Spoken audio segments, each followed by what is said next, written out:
नमस्कार साथियों, स्वागत है आपका आपके ही परिवार विदा ब्रांड में। मैं हूं आशीष और आज हम लोग पढ़ रहे हैं कक्षा 7 की सीरीज में चैप्टर नंबर 7 जनजातियां, खानाबदोश और एक जगह बसे हुए समुदाय। आज हम लोग इस चैप्टर में बात करेंगे भारत की कुछ प्रमुख जनजातियों के विषय में और जानेंगे कि ये लोग किन किन क्षेत्रों में बसे हुए हैं और प्राचीन काल में कहाँ थे। ठीक है, इन सभी क्षेत्रों के विषय में हम लोग जानकारी प्राप्त करेंगे और साथ ही साथ जनजातियों के विषय में और उनकी प्रवृत्ति जो कि खानाबदोश थे उनके विषय में जानेंगे और एक जगह बसे हुए कुछ प्रमुख जनजातियों के विषय में भी हम लोग जानकारी प्राप्त करते हैं। तो चलिए शुरू करते हैं। जनजातियां मुख्यतः कृषक, शिकारी, संग्राहक या पशुपालक थे। जो भारत में पाई जाने वाली जनजातियां थी वह जनजातियां एक तो कृषक थी, जो कुछ समय तक क्या करती, पहली बात तो जो जनजातियां थी वह खानाबदोश हुआ करती थी। ठीक है, वो लोग एक जगह पर रहती थी, वहाँ के क्षेत्र को अपना इलाका मानती थी और क्या करती थी, वहाँ पे जो खेत है या फिर कह लीजिए वनस्पतियाँ हैं उन पे चारागाह की जो ज़मीन होती थी उनको चराती थी, अपने जानवरों से दूध निकालती थी। ठीक है, और अपना जीवन यापन करते थे। लेकिन धीरे धीरे इन्होंने क्या किया, ये दूसरी जगह पे भी चले जाते थे। एक जगह रहते थे, फिर कुछ समय बाद वो दूसरी जगह पे चले जाते थे। ठीक है, इसे क्या कहा गया, खानाबदोश। कुछ इनमें से शिकारी थे जो शिकार पर निर्भर थे और कुछ ऐसे थे जो संग्राहक थे और पशुपालक थे। इन जनजातियों की मुख्य विशेषता यही थी कि ये लोग एक स्थान पर नहीं रहते थे, इनका समय समय पर स्थान बदलता रहता था। कुछ खानाबदोश थे, जो इनमें से कुछ जनजातियां थीं वह अधिकतर खानाबदोश थी और कुछ एक जगह पे ठहरती थी। ठीक है, जो संयुक्त रूप से भूमि चारागाह पर नियंत्रण करते थे। किस पे, भूमि चारागाह पर नियंत्रण रखते थे। वह अपने खुद बनाए गए नियमों पर और परिवारों पर जो नियम होते थे वो क्या करते थे, उनको बंटवारा करते थे। नियमों के माध्यम से ही परिवार में जो सदस्य हैं उनके बीच में बंटवारा होता था, चाहे ज़मीन का हो चाहे शक्तियों का हो। ठीक है, किन किन प्रकार की शक्तियों का वहाँ पे प्रचलन था, इन सभी के विषय हम लोग आगे चर्चा करते रहेंगे।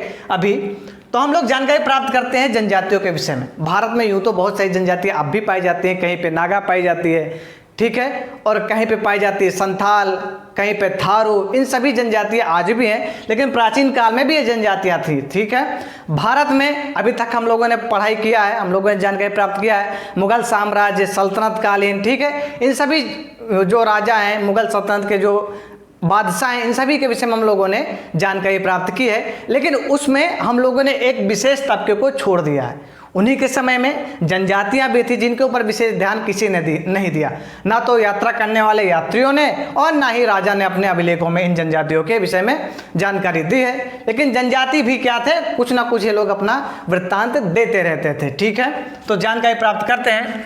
जनजातीय लोग भारत में हर जगह पाए जाते हैं। कहाँ पे, भारत में हर जगह पाए जाते हैं जनजातीय लोग। किसी एक जनजाति का इलाका व प्रभाव, ध्यान से समझिए, किसी एक जनजाति का इलाका व प्रभाव समय के साथ साथ बदलता रहता था। क्या, जैसे आज हम यहाँ पे हैं, ठीक है, हमारे यहाँ के सारे संसाधन समाप्त हो रहे हैं, मतलब हमको क्या हो रहा है, कंफर्टेबल यहाँ पे रहने में ठीक नहीं लग रहा है, तो हम क्या करते हैं, एक स्थान को छोड़ के दूसरे स्थान पे जाते हैं। वैसे भी इन लोगों का था, किसी एक जनजाति का, अर्थात कोई भी जनजाति होगी उसका, ठीक है, का इलाका व प्रभाव समय के साथ साथ बदलता रहता था। ठीक है, जैसे पंजाब में कुछ समय तक खोखर जनजाति जो थी उसका प्रभुत्व बहुत ही विशाल क्षेत्र पंजाब के था। जब कब था, वह 13वीं से 14वीं शताब्दी के मध्य में था इनका प्रभाव पंजाब के क्षेत्र में। बाद में उस क्षेत्र में गख्खर जनजाति का प्रभुत्व हो गया। किस जाति का, गख्खर जनजाति का प्रभुत्व हो गया। गख्खर जनजाति के मुखिया कमाल गख्खर को, किसको, कमाल गख्खर को अकबर ने मनसबदार बनाया था। हमने मनसबदार की परिभाषा आपको बताया है। ठीक है, वही मनसबदार हैं जो औरंगजेब के समय में बहुत अधिक संख्या थी मनसबदारों की। ठीक है, और अकबर ने ही इस मनसबदारी प्रथा का क्या किया था, प्रचलन चालू किया था। हम लोगों ने जनजाति के विषय में जानकारी प्राप्त नहीं की है, तो जानिए। ठीक है, जनजाति क्या होते हैं, जो भारतीय समाज में विभिन्न वर्ण व्यवस्था, जाति व्यवस्था आदि जो मुख्य धारा है, ठीक है, उनसे जो कटे हुए लोग होते हैं, जो वन प्रदेशों में रहते हैं, उनको क्या कहते हैं, जनजाति कहते हैं। ठीक है, यही जनजाति, इसमें कोल, भील, संथाल आदि जनजाति आज भी स्थित हैं भारत के विभिन्न क्षेत्रों में। मुल्तान और सिंध में, कहाँ, मुल्तान और सिंध में लंगा व अरगुन कौन कौन की जनजातियाँ थी, लंगा और अरगुन तथा उत्तर पश्चिम में बलोच जनजातियां थी, जिनका प्रभुत्व भारत के उत्तर पश्चिमी क्षेत्रों में बहुत अधिक हुआ करता था। ये कुलों में बटे हुए थे। कौन? बलोच जो जनजाति थी, और भी जनजातियां थी ये जो, वो किस में बटे हुए थे? कुलों में बटे थे। अब कुल क्या चीज़ है? कुल अर्थात गांव में परिवारों का एक समूह होता था, ठीक है, जो एक ही पूर्वज के संतान होने की दावा करते थे, उन्हीं को क्या कहा जाता है? कुल कहा जाता है, ठीक है। आज भी कुल की परिभाषा ऐसी ही है। उन कुलों में बटे हुए थे। पश्चिमी हिमालय में गड्डी गडेरिया रहते थे। कौन रहते थे? गडेरिया रहते हैं पश्चिमी हिमालय में। तथा उत्तर पूर्वी भाग पर नागाओं का अधिकार था। उत्तर पूर्वी भाग वही नॉर्थ ईस्ट हमारा जो भारत का है, जहाँ पे नागालैंड है। नागालैंड इसीलिए नाम पड़ा क्योंकि वहाँ पे नागा जनजाति बहुतायत मात्रा में पाई जाती थी। अहोम, ठीक है, अहोम एक जनजाति है। आदि जनजातियों का प्रभुत्व भारत के विभिन्न क्षेत्रों पर हुआ करता था। बिहार और झारखंड, जो कि आज के बिहार और झारखंड है, वहाँ पे कई इलाकों में, ठीक है, वहाँ के कई इलाकों में 12वीं सदी तक चेर सरदार शाहियों का उदय हुआ। किसका? चेर सरदार शाहियों का उदय हुआ। अकबर के सेनापति मान सिंह ने इन पर 1591 में हमला किया और परास्त करके उनके विभिन्न प्रकार के धन संपत्ति को क्या किया? लूटा, और उनको अपने अधीन नहीं बनाया, ठीक है, उनको अपने हाल पे छोड़ दिया। क्या किया था? केवल लूटा था। लेकिन औरंगजेब ने क्या किया? उनको लूटा तो लूटा और साथ ही साथ उनको अपने अधीन कर लिया, ठीक है। अब हम लोग जानकारी प्राप्त करते हैं मुंडा व संथाल जनजाति के विषय में। बिहार, उड़ीसा, झारखंड व बंगाल में यह जनजातियां पाई जाती हैं, ठीक है। और कुछ महत्वपूर्ण जनजातियों के विषय हम लोग जानकारी प्राप्त कर लेते हैं। महाराष्ट्र व कर्नाटक की पहाड़ियों में कोली व बेराद तथा, ठीक है, कोली व बेराद जनजातियां पाई जाती। कहाँ पे? महाराष्ट्र और कर्नाटक में। कोली जनजाति गुजरात में भी रहा करती थी उस समय। कहाँ? गुजरात में। दक्षिण भारत में कोरागा, बेतर व मारवाड़ जनजाति की विशाल आबादी रहती थी। कहाँ? दक्षिण भारत में। भीलों की बड़ी आबादी, जो भील जनजाति है, उसकी एक बहुत बड़ी आबादी पश्चिम व मध्य भारत में फैली हुई थी। 16वीं सदी के अंत तक कई जगह बसे हुए थे लोग, ठीक है। कौन थे? ये जो जनजातियां थी वो कई जगह बसी थी, और वहाँ पे बसते बसते इन लोगों ने खेतों को बनाया, अर्थात जंगल को काटेंगे तो खेत बनाएंगे, और खेतों पे जब कृषि करने लगे तो इनको खेतियार कहा गया, और कृषि करके अपना जीवन यापन करने लगे। जब कृषि भूमि अधिक बढ़ी तो यहीं से क्या उदय, किनका उदय हुआ? जमींदारों का उदय हुआ, ठीक है। इन्हीं में से कई जमींदार बने। इस प्रकार हमने जानकारी प्राप्त किया है भारत की विभिन्न जनजातियों की स्थिति के विषय में। तो अब हम लोग बात करते हैं घुमंतू खानाबदोश लोगों के विषय में, और जानेंगे कि घुमंतू लोग कौन थे और खानाबदोश लोग थे कौन। खानाबदोश के विषय में तो हम लोग जानकारी प्राप्त कर लिए हैं। अब हम लोग बात करेंगे इस सेगमेंट में घुमंतू लोगों के विषय में। जैसा कि आप लोगों को पता है कि हम लोग भी कुछ नया सीखने का रोज प्रयत्न करते हैं, और उस नया खोजने के चक्कर में हम लोग कहीं ना कहीं रोज जाया करते हैं, ठीक है। आसपास घूमते हैं और विभिन्न चीज़ों को हम लोग क्या करते हैं? एक्सप्लोर करते हैं। वैसे भी पुराने काल में जो थे जनजातियाँ, वो भी एक्सप्लोर किया करती थी। अब देखिए क्या चीज़ है।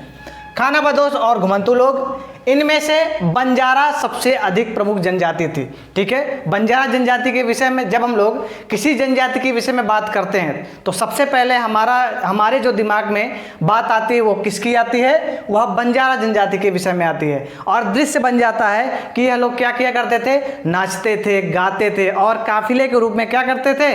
चला करते थे, ठीक है। वही क्या थे? बंजारा थे।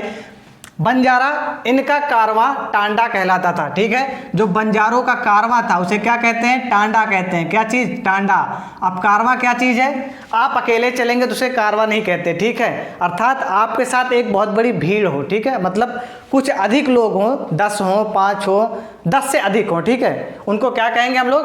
कारवां कहेंगे, ठीक। वही कारवां कहलाता था। सुल्तान अलाउद्दीन खिलजी, कौन? अलाउद्दीन खिलजी, खिलजी वंश का महत्वपूर्ण शासक, ठीक है। अलाउद्दीन खिलजी, इनका प्रयोग अर्थात किनका? बंजारों का प्रयोग नगर के बाजारों तक अनाज ढुलाई करने में करते थे। किनकी? बंजारों का प्रयोग अनाज ढोने में करते थे, ठीक है। कहीं पे अगर युद्ध हो जाता था, ठीक है, तो वहाँ पे रसद पहुँचाने के लिए भी इनका क्या किया जाता था? प्रयोग किया जाता था बंजारों का। खानाबदोश लोग रस्सी, सरकंडे की चीज़ें, फूस की चटाई व मोटे बोरे बनाकर बेचते थे। ठीक है, एक बात जानिए, घुमंतू लोगों के विषय हमने कहा अभी जानकारी प्राप्त करेंगे और खानाबदोश लोगों के विषय में भी जानकारी प्राप्त करेंगे। खानाबदोश जो लोग थे वह घुमंतू लोग भी थे। कैसे? जो खानाबदोश लोग थे वह रस्सियाँ बनाते थे। ठीक है, सरकंडे की चीज़ें बनाते थे। सरकंडे आपने कभी सूप देखा लकड़ी का बना हुआ? ठीक है, तो गांव में सूप होता है जो लकड़ी का बना हुआ होता है, वो किससे बना होता है? सरकंडों से बना होता है। ठीक है, उन चीज़ों उनका निर्माण करते थे। फूस की चटाई बनाते थे। चटाई आज हम लोग प्लास्टिक की देखते हैं, फाइबर्स की देखते हैं, लेकिन प्राचीन काल में क्या था? चटाई फूस की होती थी। ठीक है, आयुर्वेदिक चटाई कह लीजिए और कुछ से कहिए। वह मोटे बोरे बनाकर बेचते थे। बोरे आज भी हम लोग देखते हैं। ठीक है, इन चीज़ों का निर्माण करते थे घुमंतू और बंजारे लोग।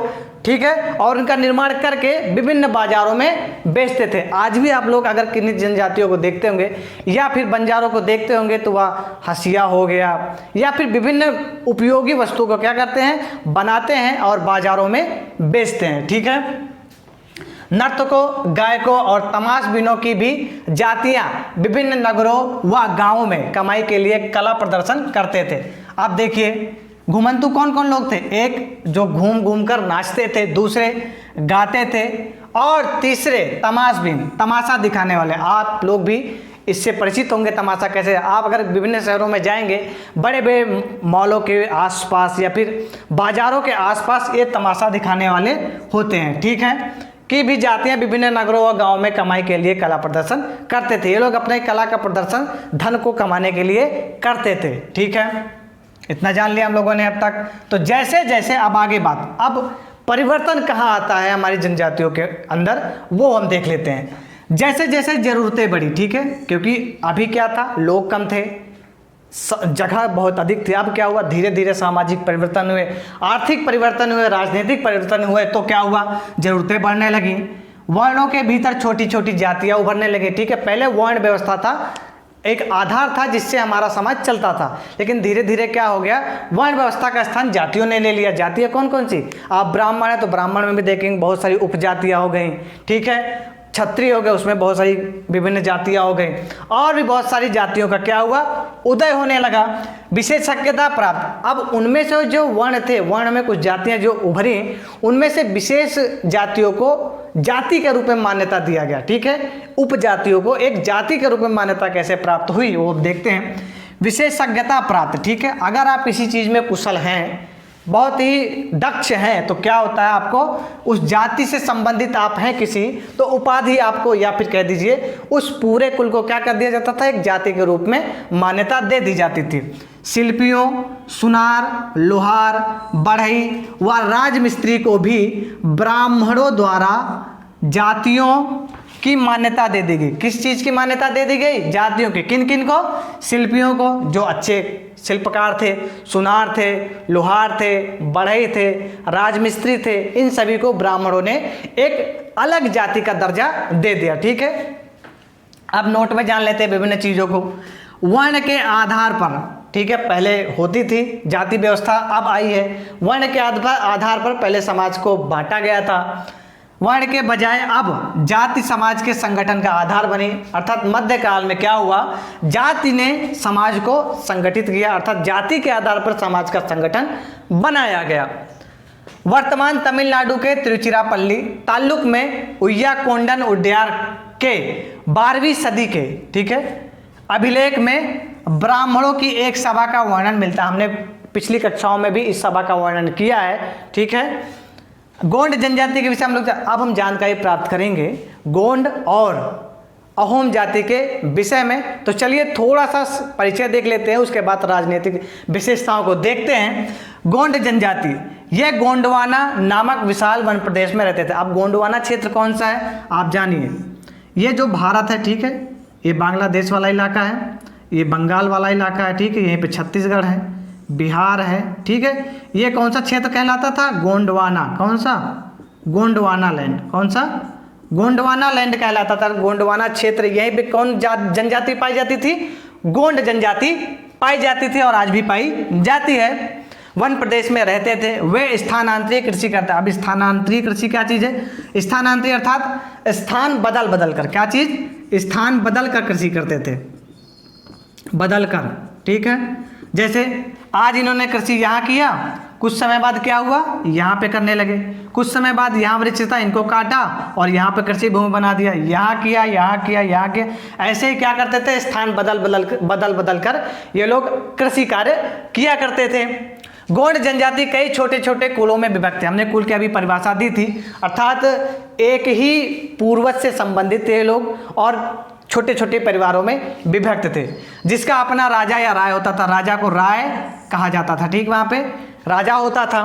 अकबरनामा में उल्लेखित गढ़कटंगा में एक ये, ठीक है, इलाका था। गढ़कटंगा में 70,000 गांव का उल्लेख मिलता। कितने गांवों का, 70,000 गांवों का उल्लेख मिलता। आप जान सकते हैं इनकी राजनीतिक विशेषता कितनी बड़ी रही होगी, ठीक है। गोंड जनजाति की प्रशासनिक व्यवस्था के विषय में, क्योंकि गोंड जनजाति गोंडावन प्रदेश में रहती थी और वहां के विभिन्न क्षेत्रों पे इन्होंने कब्जा कर लिया। कैसे कब्जा कर लिया, जब सल्तनत काल में, ठीक है, सल्तनत काल में उस समय के जो शासक थे छोटे छोटे, ठीक है, सूबेदार हो गए और भी जमींदार थे, जब उन लोगों का जो नियंत्रण था उन पर, सल्तनत कालीन राजाओं का नियंत्रण जब धीरे धीरे कमजोर पड़ने लगा, तो गोंडवाना लैंड के जो गोंड थे, ठीक है, उन्होंने उन जमींदारों को और सूबेदारों को अपने कब्जे में कर लिया। इनकी जो शासन व्यवस्था थी वह केंद्रीकृत थी। अब केंद्रीकृत कैसे, जैसे भारत का भी अभी का शासन है वह भी केंद्रीकृत है। कैसे, केंद्र में एक सरकार है और उसके संबंध में बहुत सारे राज्य हैं उसके अंडर में, ठीक है,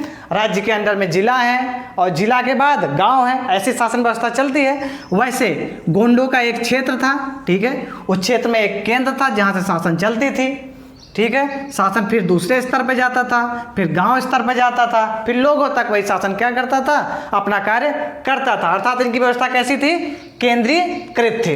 राज्य गढ़ में विभक्त थे। कहाँ विभक्त थे, गढ़ में, ठीक है। गढ़ कैसे होता है, जैसे देखिए गढ़ होता है 84 गांवों का एक मेल, मतलब इनको कह लीजिए, देखिए ये है राज्य, ठीक है, राज्य के नीचे आता है गढ़, गढ़ के नीचे आता है 84, अभी हम आगे बताएंगे 84 क्या चीज़ है, ठीक है। 84 के नीचे आता है बरहोत, क्या चीज़, बरहोत, क्या चीज़, बरहोत, ठीक है। तो अब हम लोग जानकारी प्राप्त करते हैं। राज्य गढ़ में विभक्त थे। हर गढ़ पर गोंड कुल का नियंत्रण होता था, ठीक है। शासक कौन होता था, गोंड कुल का ही कोई ना कोई एक उत्तराधिकारी होता था जो उस पर शासन करता था। ये पुनः अर्थात कौन, गढ़ 84 गांवों की इकाइयों में बटे होते थे। कितने में, 84 गांवों की इकाइयों में बटे थे, जिनको 84 कहा जाता था, ठीक है। पहले राज्य गढ़ और फिर कौन सा, 84 कहा जाता था। 84 का विभाजन बरहोतों में होता था। किसमें, बरहोतों में होता था, जो 12-12 गांवों को मिलाकर बनते थे। कितने कितने, 12-12 गांवों को मिलाकर बनते थे। ब्राह्मणों ने गोंड राजाओं से अनुदान के रूप में भूमि को प्राप्त किया। किस चीज को प्राप्त किया, भूमि को प्राप्त किया अनुदान के रूप में, अर्थात दान के रूप में, ठीक है। राजपूतों के रूप में मान्यता प्राप्त करने के लिए गढ़ कटंगा के राजा, ठीक है, कौन, गढ़ कटंगा के राजा अमन दास ने संग्राम शाह की उपाधि धारण की। देखिए अभी ये लोग जनजाति थे, ठीक है, धीरे धीरे इनका राज्य क्या हुआ, विस्तारित हुआ, बड़ा हुआ। तो इन लोगों के मन में उमंग आई कि क्यों न किया जाए कि हम लोग भी राजपूतों की उपाधि धारण कर ले। इन्होंने देखा कि राजपूत जो थे उत्तर भारत में अपना शौर्य दिखा रहे हैं, विभिन्न क्षेत्रों को जीत रहे हैं, तो इनके मन में भी विचार आया कि क्यों ना हम भी राजपूत कहलाएं। तो इन्होंने क्या किया, अमन दास ने संग्राम शाह की उपाधि धारण की। अमन दास के पुत्र दलपत ने महोबा के चंदेल राजा सालबान, कौन, चंदेल राजा जो कि महोबा के राजा थे, सालबान, उनकी पुत्री रानी दुर्गावती, किनसे, दुर्गावती से विवाह किया था। दुर्गावती ने अपने पुत्र वीर नारायण जो कि 5 वर्ष का था, उनके नाम पर शासन की बागडोर अपने हाथों में ले लिया और शासन व्यवस्था को सुचारू रूप से चलाया। इसी बीच क्या हुआ था, 1565 में मुगलों ने आक्रमण किया और आसिफ खान ने इस आक्रमण का क्या किया, नेतृत्व किया था। दुर्गावती ने, महारानी दुर्गावती ने इस आक्रमण का मुंह तोड़ जवाब दिया।